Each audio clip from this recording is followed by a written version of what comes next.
کے لیے کیا فرمایا؟ آقا فرماتے ہیں جس کو بھوک نہیں ہے پھر بھی وہ کھاتا ہی رہتا ہے وہ اللہ کا عذاب اس سے قریب ہے، اللہ کا عذاب اس کے قریب ہے۔ اب آپ مجھے بتائیں کہ ہمارے مذہب کا مزاج یہ، تو زیادہ کھانے سے کیوں منع کیا؟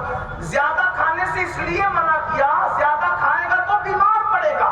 تو نادان جو حلال اچھی غذا اگر وہ تجھے بیمار کر دے تو اللہ کے رسول اس کھانے سے تجھے منع کر رہے ہیں، تو وہ نشے کی چیزیں، وہ شراب کی چیزیں جو تجھے کینسر میں مبتلا کر دے، جو تجھے بیماریوں میں مبتلا کر دے، جو تجھے نامرد بنا دے، اب میرے بھائی بتاؤ اس کی تجھے کیسے اجازت ہو سکتی ہے؟ اور ایک بات آپ کو بتاؤں، اچھی طرح یاد رکھنا کہ جب بھی کوئی انجینئر کوئی مشین بناتا ہے تو انجینئر اچھی طرح سے جانتا ہے کہ کون سی چیز مشین کے لیے مفید اور کون سی چیز مضر ہے۔ یہ بات ہے نا آپ کے سامنے؟ جیسے موبائل میں پانی ڈالو گے تو موبائل خراب ہو جائے گا، پانی موبائل گرے گا تو موبائل خراب ہو جائے گا۔ تو کیا ہوتا ہے، جس نے موبائل بنایا اس نے ساتھ میں یہ بھی لکھا کتاب کے اندر کہ موبائل پانی میں گرنے سے بچانا ورنہ موبائل خراب ہو جائے گا۔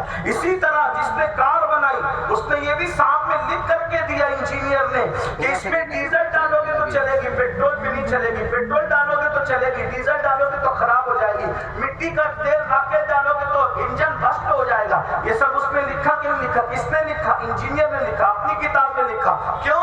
میں نہیں لکھ سکتا، یہ نہیں لکھ سکتے، یہ نہیں لکھ سکتے، کیونکہ مشین بنانے والا انجینئر زیادہ جانتا ہے کہ میری بنائی ہوئی مشین کو کیا مفید ہے کیا مضر ہے۔ کسی مذہب میں اتنی تفصیل نہیں ملے گی جتنی مذہب اسلام میں ملے گی۔ کیوں؟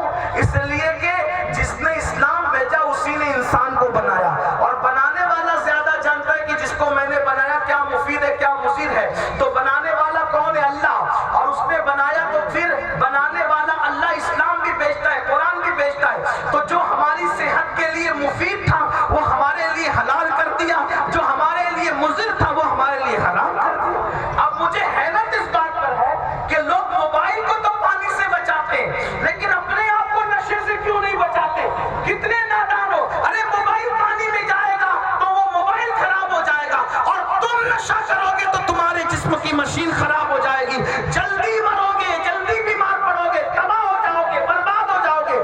اس لیے توبہ کرو، یہ شراب، یہ نشے کی چیزیں تمہیں بیمار کر کے تباہی کے دانے۔ ارے کم سے کم اپنا نہیں سوچتے، اپنے بچوں کا تو سوچو کہ تمہارے بچے جب اسکول جاتے ہیں تو تمہارے بچوں کو چڑھایا جاتا ہے یہ شرابی کا بچہ آیا، یہ شرابی کا، اس کا باپ تو نشہ کرتا ہے۔ جب تم نشہ کرو گے تو تمہارے بچے احساس کمتری کا شکار ہوں گے، احساس کمتری کا شکار ہوں گے تمہارے بچے، وہ نشہ کرنے والے کی اولاد کہلائیں گے۔ پھر اس کے بعد جب وہ جوان ہوں گے تو اچھے گھرانے کا رشتہ تمہارے بچوں کو نہیں آئے گا، لوگ کہیں گے اس کا باپ تو شراب پیتا ہے، اس کا باپ تو نشہ کرتا ہے، تو اچھے گھرانے کے رشتے نہیں آئیں گے۔ تمہارے چند غلطیوں کی وجہ سے بچپنا خراب ہوا، جوانی خراب ہوئی، اب آگے کی زندگی بھی ان کی تباہ اور برباد ہوگی۔ اس لیے کم سے کم اپنے بچوں کا خیال کرو، کم سے کم اپنی بیوی کا خیال کرو، کم سے کم اپنے بچوں کے مستقبل کا خیال کرو۔ مسلمانوں یاد رکھو، سب کچھ اپنے شوق کی نہیں ہے، سب کچھ اپنا ذوق کی نہیں ہے۔ اللہ کی بارگاہ میں توبہ کرو، بدلو، انقلاب پیدا کرو۔ اللہ پاک ارشاد فرماتا ہے اگر تم بڑے گناہوں سے بچو گے تو اللہ تمہارے دوسرے گناہوں کو یوں ہی معاف کر دے گا، کفارہ بنا دے گا، اور اللہ تعالیٰ تمہیں جنت جسے کہتے ہیں عزت کی جگہ تمہیں داخل فرمائے گا۔ میرے پیارے آقا صلی اللہ علیہ وآلہ وسلم کے پیارے دیوانوں، آئیے ایک گناہ کا ذکر اور سن لیں پھر میں اپنی گفتگو سمیٹ لیتا ہوں۔ 5واں بڑا گناہ، جھوٹی